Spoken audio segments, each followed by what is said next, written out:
Hope you all are doing well. Afternoon, কারণ দুপুর 12টা বেজে গেছে। সবাইকে ওয়েলকাম অ্যান্ড নমস্কার আমার চ্যানেল জিপ্রিয়াতে। এইমাত্র যে ক্লিপসটা দেখলে সেটা হচ্ছে ব্রেকফাস্টে। আজকে বাঙালি জামাই ষষ্ঠী, আমাদের বাড়ির তো অনেক রকম রান্না হচ্ছে, স্পেশালি আমার যেগুলো ভালো লাগে। তো ভাবলাম যে তোমাদের সাথে কিছু শেয়ার করা যাক।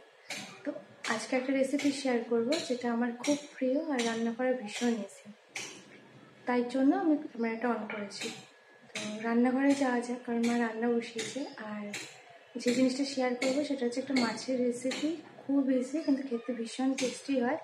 তো চলো তোমাদের সাথে শেয়ার। মাছের জন্য ফার্স্টে মশলাটা ভিজিয়ে নিচ্ছে। ফার্স্টে দিচ্ছে হলুদ, ধনের গুঁড়ো, এটা ধনের গুঁড়ো 1 চামচ, হলুদ 1 চামচ, ধনের গুঁড়ো, লঙ্কার গুঁড়ো উঁচু করে 1 চামচ লঙ্কার গুঁড়ো দিয়েছে, লবণ পরিমাণ মতো, জল দিয়ে ভিজিয়ে রাখুন। মশলাটা এখন এরকমভাবে কিছুক্ষণ ভিজিয়ে রাখবে, তাহলে একটা মশলা বাটার টেস্ট আসে। মাছ মাখার জন্য লবণ গুঁড়ো,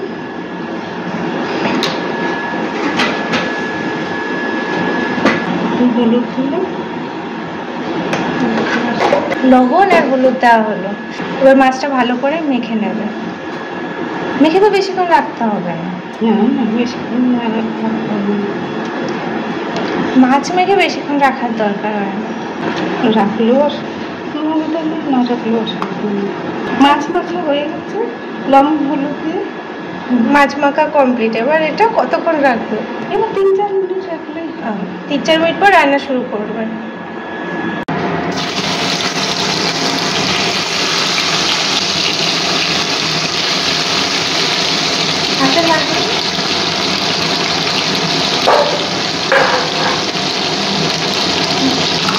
তেল গরম করে মাছটা ছাড়া হয়ে গেছে। মাছটা এখন কিছুক্ষণ ভাজা হবে। এই মাছ ভাজাতে তো বেশিক্ষণ সময় লাগে না।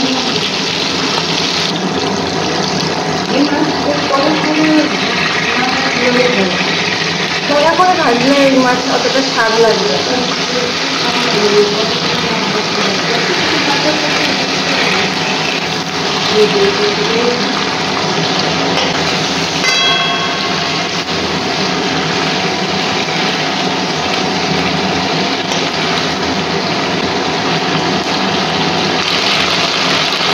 এই মাছ ভাজতে গেলে বেশ খেতেও, সেটাও খেয়ে থাকে।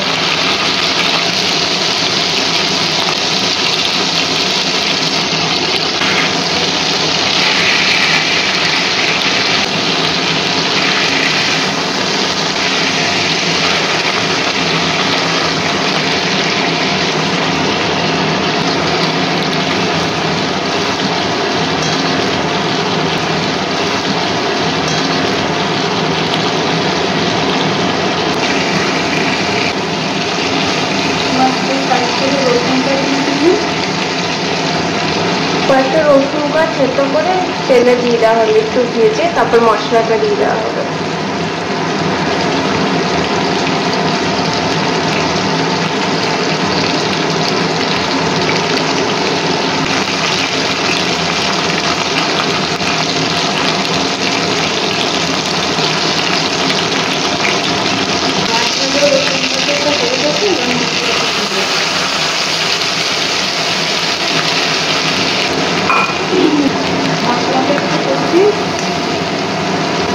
মশলাটা কষিয়ে একটু জল দিয়ে দেওয়া হবে।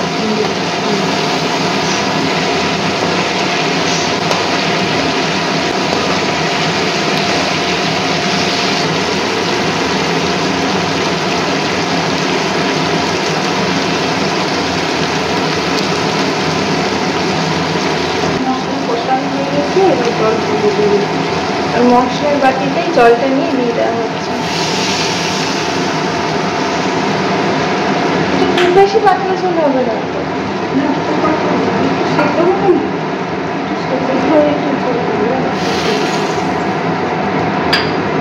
খুব বেশি পাতলা হবে না ঝোলটা, কিন্তু মাছটা একটু সেদ্ধ হবে বলে যেরকম জল লাগবে তাই জন্য সেই বুঝে জলটা দেওয়া হচ্ছে।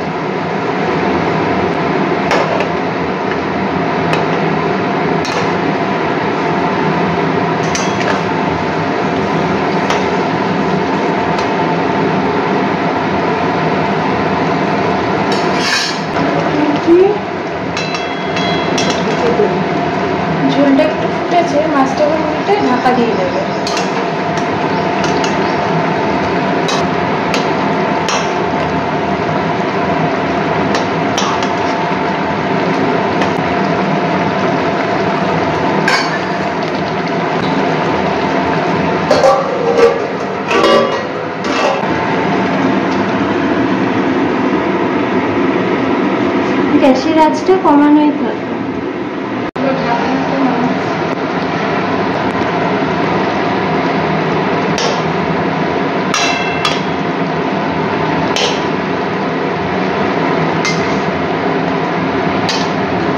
এবার নামাবে তো?